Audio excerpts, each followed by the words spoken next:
thank you very much for tuning in here. We said we'd do an episode of the podcast, and what better title to give it than who the is this Joe Doyle fella? So we'll explain a little bit about who I am, and hopefully you enjoy following our content and you subscribe to our podcast and our Facebook and our YouTube and everything else there. We're upping our game in the social media. Anyways, my name is Joe Doyle.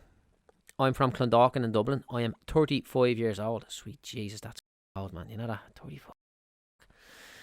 Anyways, I run a Facebook page called Joe Doyle Entrepreneur, where I help tradesmen, business owners, and would-be property investors make more money from their business and get going in the property investment space. But where I'm at right now is not really important for this episode. It's where I came from, right? So I want people to know a little bit about who I am and what I do. So I grew up, sure, we may as well. We do those flashbacks in the movies, you know, where it starts with the end, something happens, and then they flick back to the very start, right? So where are we at right now? I've got an office in Clondalkin. I've got a good team of people down here, and I spend most of my time, well, my time is split up in terms of the work sense by managing my property portfolio. We've got like 50 odd units there all around Dublin. A little bit less than 50 units now at this stage because we've a few getting chopping and change, right? 11 million quid is the portfolio value, and we get a lot of rent in from that, and that pays a lot of the bills, and life is good. And we have to work harder now, to be honest, but people don't mind working hard once the rewards are there. When I'm not on the property side of things doing buy to rent, I do buy, refurbish, sometimes just buy them and sell them on. I do all sorts of stuff in the property space. When I'm not in the property space, I'm on Facebook here making videos, and I'm pretty much looking to connect with people who are tradesmen, sole traders, and are not happy with the amount of work they're making. I say this kind of half jokingly, but the more I do it, the more I say it, and the more I go on, I'm more serious. You make friends with me. You let me into your business, your whole life's going to improve. End of story. That is the absolute long and the short of it. I deal with so many business owners, and the results we get from them is absolutely astounding, you know. And that came mostly from all of the mistakes that I've made, right? So, you know, life is good for me now in the business sense, but we had a few years where we were almost bankrupt, and it would come down to a flick of a coin a few times as to whether I would succeed and be able to escape all this potential bankruptcy issues and stuff like that was going on. Never came down to a flick of a coin whether I was going to succeed, because I still haven't succeeded as of yet, but I fucking will. Don't you worry about that. I'm out there pushing harder and harder every single day. I'm on a mission to make 100 million quid. No secret there. I'm happy to say that to you. And I think a lot of people have issues when you hear people saying Irish people are begrudgers, right? I don't actually believe that they're begrudgers as much as they are uncomfortable. A lot of people are uncomfortable around ambition. And like I'm mad to do a deal. I'll do a deal all the time. I'm always ready to do a deal. I'm always ready to do good business. I'm quite ambitious. I'm a bit over the top when it comes to this sort of stuff, but I'm a man on a mission, and that's what I must do in order to get to where I want to be. And I believe that, you know, business has to be win-win, otherwise you may as well not get involved. You know, I've got a win-win relationship with all my tenants, all my staff, all my clients on our business program. You know, it has to be win-win at all times. I drink a lot of water as well. So people are always like, Jesus, Joe, you're always guzzling water in them videos. I drink a lot of water, yeah, so that's the noise you're hearing in the background. So let me take you on a little bit of a journey over the last while, so that you know who I am and what I do. And I just find that people connect with people a lot better when they know their background and they know their personality or whatever else. You know, if you're doing a bit of business with someone and you go out for a pint with them, you know after that then if you like them or not, isn't it? That's really that's the way it is, you know. So I started off as a bricklayer. When I was in school, I always knew I was going to be a bricklayer. I was working with my old lad. He had a little crew of builders going. And I knew that when I left school, I was going to be a bricklayer. So I left school after the junior cert. Started working with him. I couldn't register as an apprentice till I was 16, which was, you know, a year and a half or so later on after that. But I was tipping away working with myself. And then when I was 18, I bought the house next door to my mother's house. Quite easy back then. So 18, I was born in 84, so that would have been 2002. Easy enough to buy a house back then. But I always knew I was going to go in and buy property. I remember actually I was looking at buying Subaru Impreza, and a guy came up and we were talking about buying the car. And he literally came up to my ma's house, and I'm in the car, and he let me have a little spin of it, and then I'm looking at the house, and there was a toss up between one or the other, and we bought the house, thankfully. At that time I was working with my dad. Myself and my buddies used to work with my dad, and that was really it at that point. And then I bought that house, and then when I was 19 I got an opportunity to buy a piece of land to build another house in the estate across the way. And the way it worked was, if you were buying a house, you needed a 20% deposit at that stage. However, if you are building a house, the bank would give you 80% of the site cost and 100% of the build cost, which basically meant the amount of money that you needed to get the deal over the line was a lot less. And because I was building the house myself, if I could basically get 100% mortgage. So I done that a couple of times. I had about 4 or 5 houses. I was going to do one every year. 18, 19, 20, 21.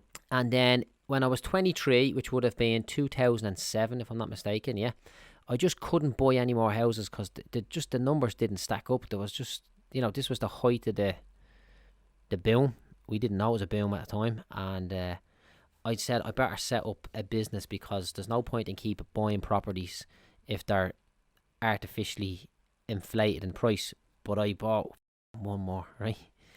And then I set up a business. So I can remember I decided the first thing that I needed to do when I set up a business, because I didn't know what I was doing, I didn't know what I was talking about, I needed to hire a business coach. So the very first purchase in the business, the company I set up was called insuranceworks.ie, and we were going to specialise in insurance-based property repairs. And the reason how I actually set up that, just as a side note to that, the reason how I set up the business was because I got a leak in the roof of the house that I bought, and I was going to go out, and there's water pissing through the ceiling, and I was going to go out and fix it. And I'm on the phone to the insurance company on the ladder, and they're like, no, don't fix it, wait till the loss adjuster gets there. And I'm like, what the? This was a nightmare. I was confused, and I thought, I'm literally standing outside the house, me and my dad with a ladder ready to rock and roll and fix this roof, and they're telling me not to fix it. This just doesn't make sense, and all sorts of stuff, that complications that come along with that. So they made it sound very complicated, and straight away I thought, bing, here's an opportunity. I'm looking for a business. I think God sent that leak in the roof for me. That was the business we were going to go into. I had bought a property down in Crumlin. You'll cry when you hear it. It cost me €685,000 for the property.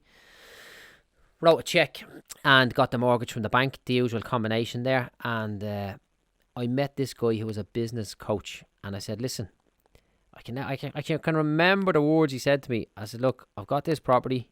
I don't know whether to refurb it now and then start the business later on, or start the business now and refurb the property later on. And if I start the business now, it would mean I would have to get the loan offer reissued, which was the money for the refurb costs. And his exact words to me were, sure, you're hot to trot now, you may as well go ahead and get the business up and running now.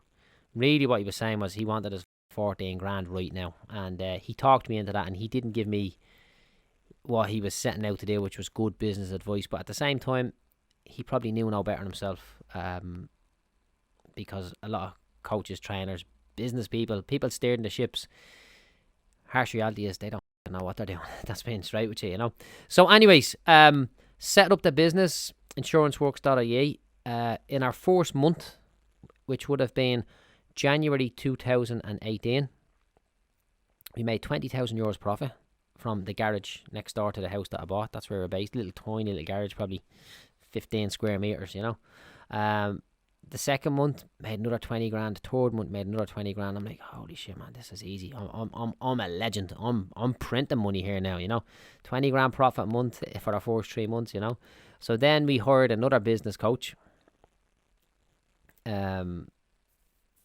a consultant, to come in and help us with different things, because our previous program had expired, So what happened was, when we hired the business coach in 2017, it was a few months of a program, and we finished then. So January 18 was when we were really at the races. We were trying different things beforehand, but I wouldn't even class them as trading properly. We were trying to get the business off the ground. So we got it off the ground January 18, made a load of money first 3 months, brought in a new consultant. He told me to do a load of different things.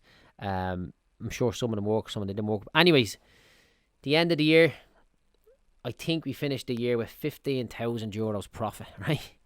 So having gone from like 60 grand profit in the first quarter, we finished the year with 15 grand profit.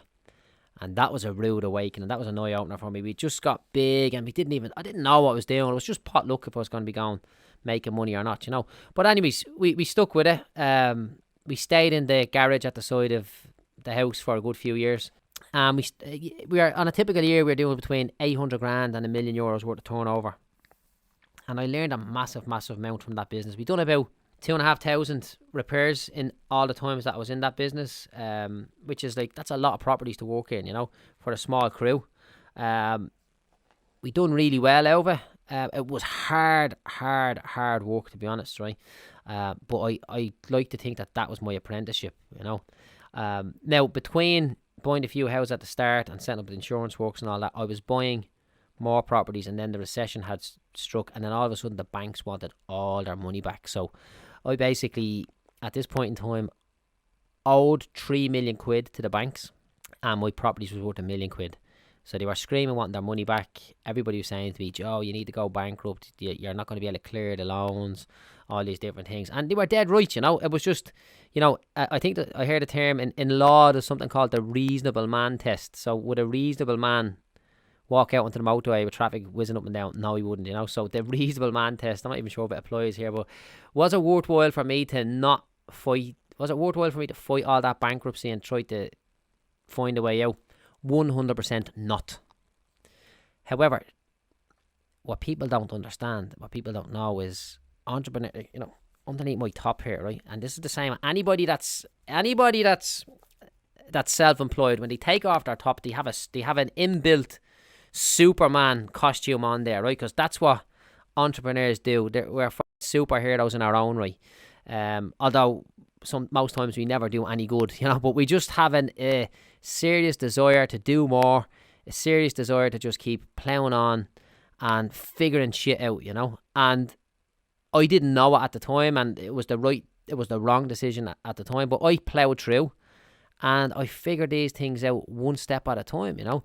So we had started off as a property investor, went into the business, never made any money out of property investing, because every time I made money, I just put it straight back in onto the next one, onto the next one, onto the next one.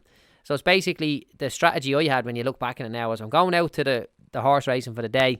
I'm going to put this money on this horse, and when it wins, I'm going to put all on the next horse, all on the next horse, all on the next horse. Every single washer I had just kept going on to the next horse.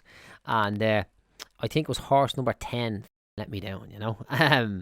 So 10 properties, and the banks wanted all their money back, all that sort of jazz, you know.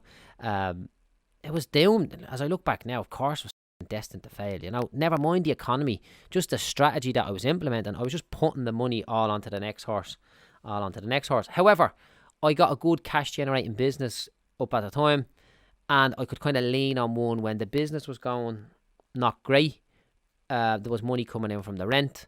When the rent wasn't going good, we had the business, you know. So that was, I pretty much had the two of them going on at the time, you know. So I was, you know, what would you say there? I didn't have one stream of income. I had the business income, and then I had the property investing income, you know.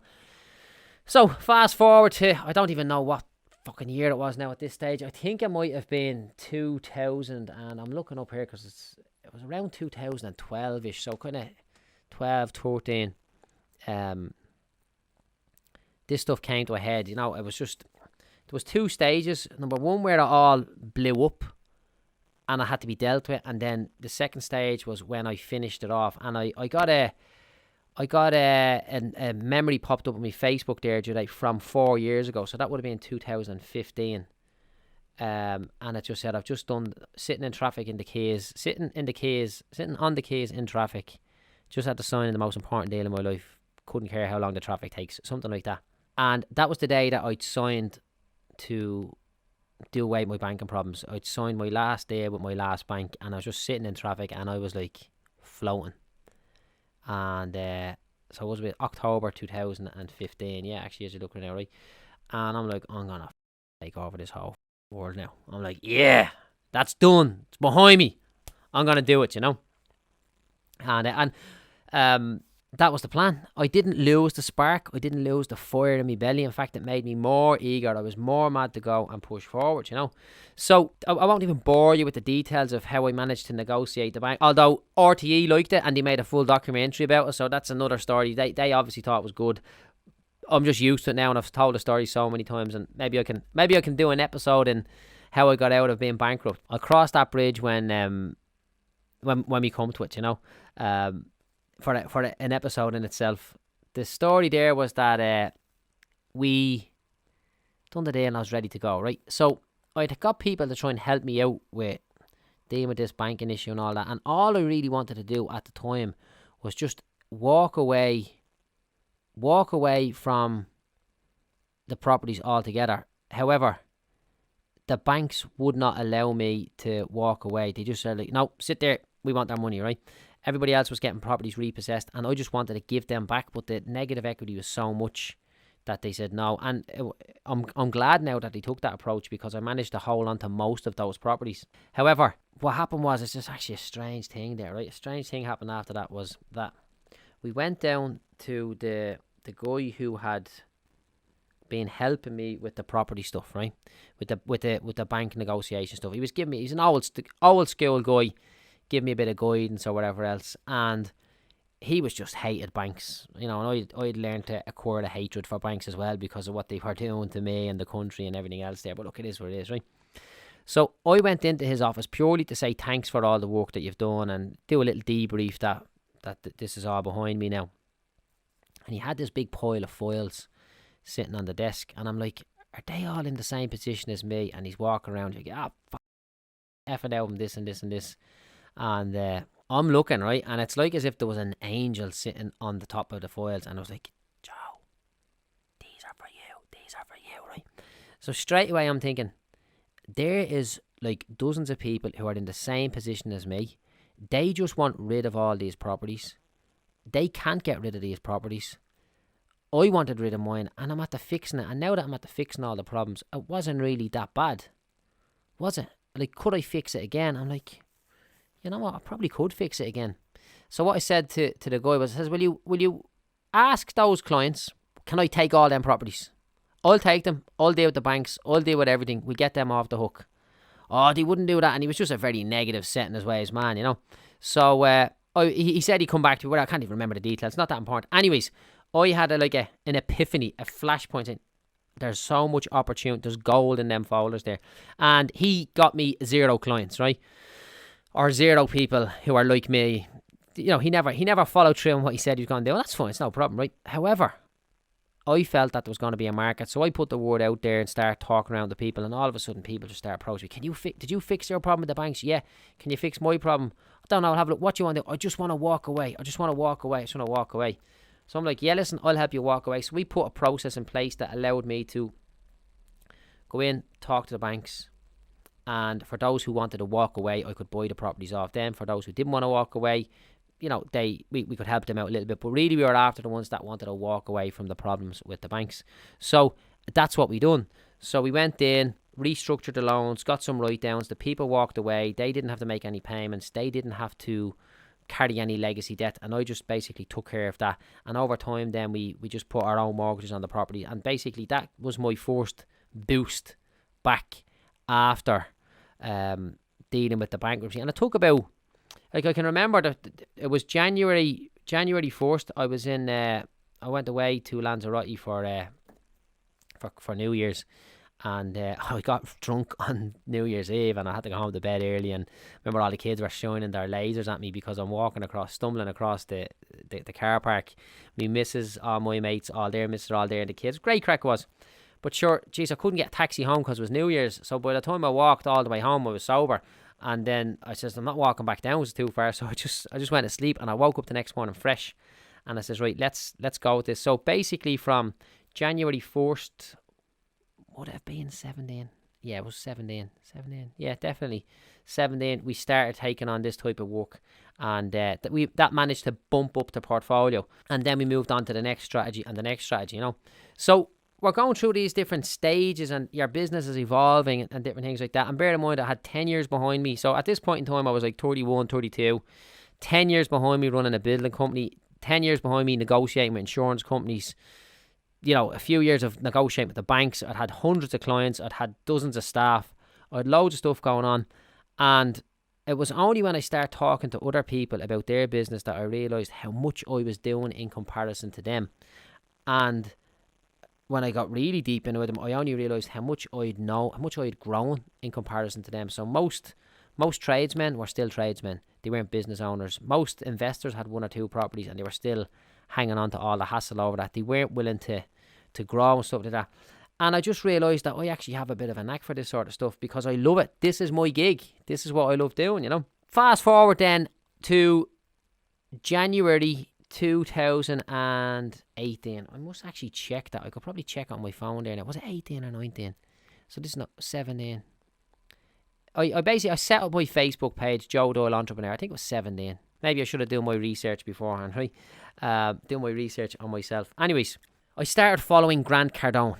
And I'd strongly recommend you follow him. He's a cool dude from America.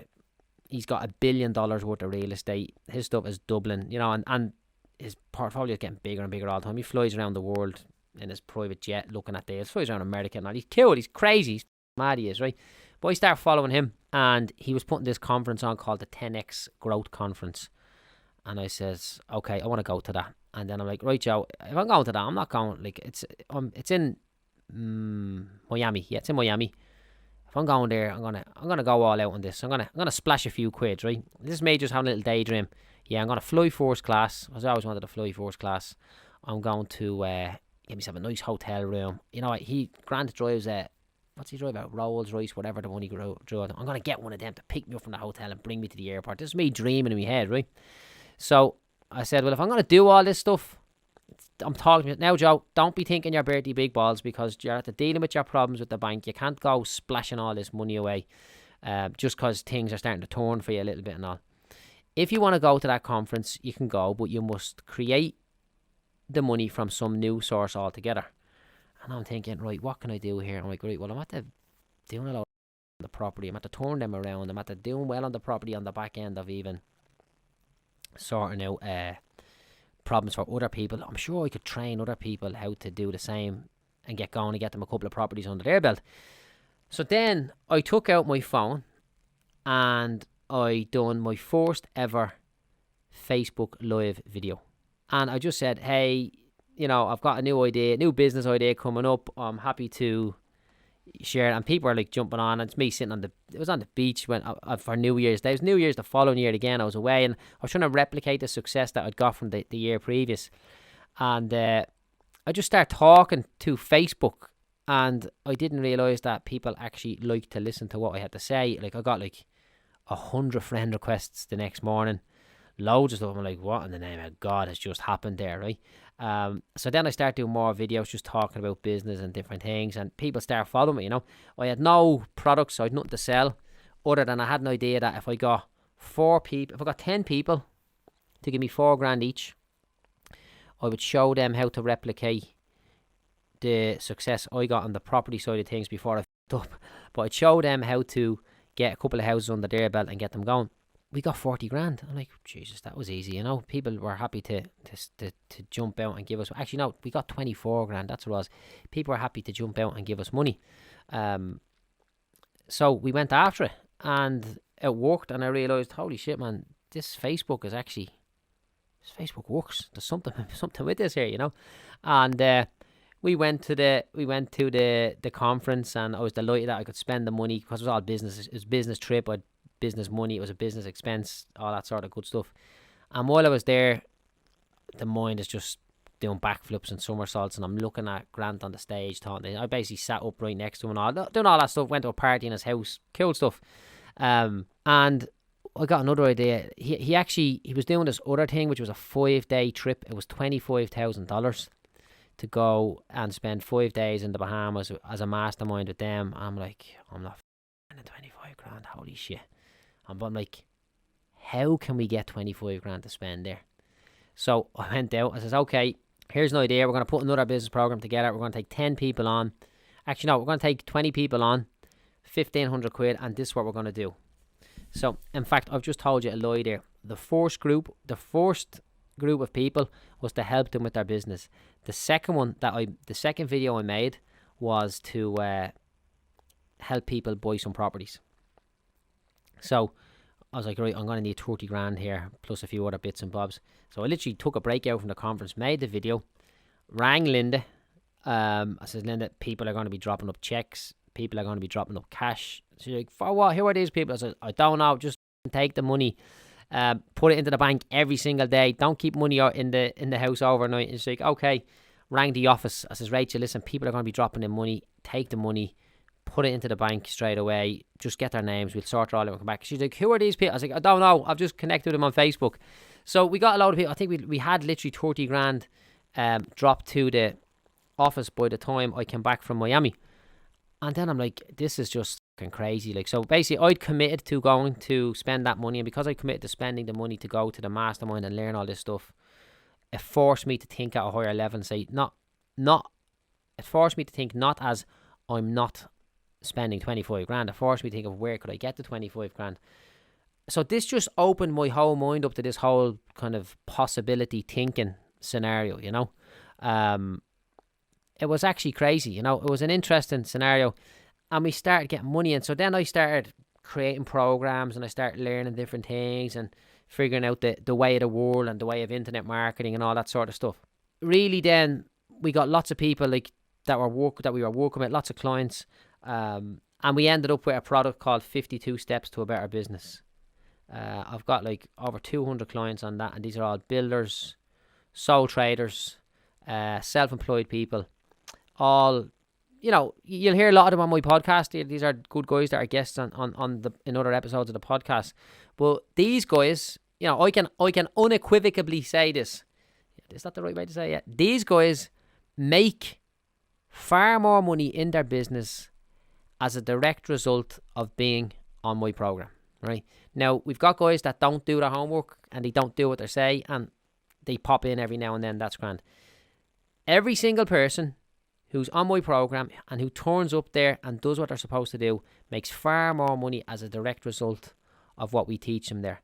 And it's absolutely magic. I love doing it. I get little victory messages off people every week and every day. Oh, look, I heard what you're saying here, and I've done this here, and I'm making more money, and it's savage, you know. So now we're pretty much kind of established on Facebook. You know, people wave at me, call me when I'm walking down the road and stuff like that you wouldn't know, and you just learn to like, oh, he looks like a builder, he must know me. He looks like a plumber, he must watch some videos. You just learn how to deal with that. The main thing is that we've got going on there, in my opinion, is that I'm an ordinary bloke, right? I'll stand next to you. I don't stick out in any way, shape or form. You want to do a deal with me, I'll do a deal with you. You know what I'm saying? You want to make money, I'll make money with you. It has to be win-win. We both have to be able to make money. This is the way it is, right? I excel the minute it comes to the whole area of business. I believe that every single person on this planet has a superpower. And my superpower is that I can look at any small business, particularly in the construction space, although we are expanding that a little bit now. I can look at any small business, and within literally 2, 3, 4, 5 minutes, I can say, that's what's wrong with that business. And it amazes me how good I am at that stuff. It just still amazes me every day. I'm like, how did I know that? And you think back, and it always goes back to something that went wrong on me. Like, it's never, you don't really learn much from experiences that went well, but you learn a lot from stuff that went wrong, you know. And it's a crazy old scenario. Like, every time somebody presents a problem to me, I'm like, that rings a bell. And I can nearly pinpoint exactly where I learned the lesson. It's mad. I didn't realise that when I was in insurance works running that business for 10 years, that was my apprenticeship. And now I can pretty much work from anywhere in the world, just chatting away to people on the phone. You know, once I have a pen, paper, I can kind of map out what the problem is, what's going on, all these different things, you know. And, you know, I'm very grateful for that. And what happens now is the business that we run here, that fuels our property investing. So we make money from this stuff, and it brings back into the property investing, you know. But it's not really about the money. It's about the results that we make for people, the results that we get for people. That's the absolute magical thing, you know. So we see a lot of people, and everybody wants to make money, and everybody wants to do better. And, you know, you hear all these motivational things, and people are saying, people are like, yeah, I want to do this, I want to do that, and then you ask them to meet you at 7 o'clock in the morning, like, oh, that's a bit early, or you tell them you need to work on a bank holiday, oh, it's a bank holiday, like, so fucking what's a bank holiday? You don't fucking work on a bank, you know. Everybody, you know, Mike Tyson said it, everyone has a plan till they get punched in the mouth, you know. Everybody, you know, everybody has a plan or a dream to get rich until the going gets tough, you know. And the major plus that I take from the bankruptcy stuff that I had to deal with was that I never ever thought about giving up. I never ever thought about creating wealth throughout that process. I just wanted rid of certain things, yeah, but I didn't ever say I'm going to go and get a job or whatever else. And I hate listening to tradesmen saying, sometimes I think I'm better off getting a job for someone else. I'm like, no, don't say that, you know. Because the reality is you ain't better off getting a job for someone else because you ain't wired like everybody else. You're different. You are an entrepreneur. And not everybody in this world is an entrepreneur. That is the absolute long and the short of it, you know. And if you're an entrepreneur, you cannot work for anybody else. End of story. You might be able to work for them for a month, 6 months, a year. You know, you're going to have a tortured existence working in that job, you know. So, that brings us up to today. As part of our building our profile and extending our reach and all that sort of stuff, we decided to do our podcast. And the main reason why I actually decided to do a podcast was because people who say to me all the time, Joe, I love listening to your videos when I'm driving around in the van. Great, I know most of my videos get listened to when people are driving vans. However, when you're listening to videos on your phone and you're driving around, when the video is over, it flicks to the next one. And I know the guys will be obviously out with their phone when they're driving there, and I said, if somebody never tells me they had a crash or something while you are listening to my videos, how could I live with that, you know? So we put it in the podcast. You basically play it on your phone, and you can play one episode, and that'll play, and then go on to the next episode, and your phone can be on lock while it happens. You know, that's the magical thing about it. Whereas if I rely on people to come to Facebook, you know, it's not safe for the lads that's driving around, you know. Now, we're going to build a separate audience through this. Our podcast is alive a week now. Let's see where we're at. Let's have a look here. So have we got 1,000 people to listen to our podcast in a week? There's a little stat comes up here. I think that it takes a minute to load this week. Hold on, we'll see what pops up there now in a minute. Anyways, it's a new medium. It's kind of a long form, isn't it? It's 30 minutes as opposed to listening to a video, watching a video for 2 or 3 4 minutes. Like I find that on my Facebook page, I do a lot of 2-minute tips because they're 2 minutes. You know, anybody can listen to a 2-minute business tip because it's short and to the point. Whereas when it comes to podcasts, people are willing to listen to a little bit longer, you know. So guys, look, that's the story with myself. I'm a man on a mission. My mission is to help as many people as I can whilst continue to grow my portfolio. I have some bad English at times, don't I? It's bad enough like listening to myself with this poxy accent, but when you listen to the way you say things, I'm like, that doesn't make sense. But you know what? I'll tell you what makes sense. I make sense when I'm in the zone. I make euros when I'm in the zone, yeah. So it doesn't make a difference. Like I'd say to lads, make a video or write this on your Facebook or do this or do that, and they'd be like, oh, I wouldn't do that. I'm like, listen, nobody gives a do you know what I mean? Nobody really cares if you win the jackpot tomorrow. If you hit the jackpot tomorrow, no one cares if you go broke tomorrow. In the harshest way, also that no one cares if you live or die, except for a few very small people right around you. Not a very small number of people around you. So the reality is we got one life, we should just fucking lash at it, you know. And I give it a good run every single day. My whole concept, my whole motto of life is mind, body, wallet. So look after the mental health, look after the physical health, look after the few quid. In that order. Mental health first, physical health second. So I'm very careful about drinking water. I'm careful about what I eat. I'm careful about training. I've got the marathon now next week. I just find that the healthier I eat and the more I focus on my work, the healthier I eat and the more I factor in my training as part of my work, the more I can work. I work an insane amount of hours, you know, but I love it. And we're getting massive results for a lot of people all along the way, you know. So guys, I'm going to leave you with that. hopefully you enjoyed this episode of Who the F is this Joe Doyle fella. Do subscribe to our podcast. If you've got any questions or if there's anything at all that we could help you out with, don't be afraid to get in touch with us on the Facebook page, And I will see you all at the top. Thanks for listening. Stay cool.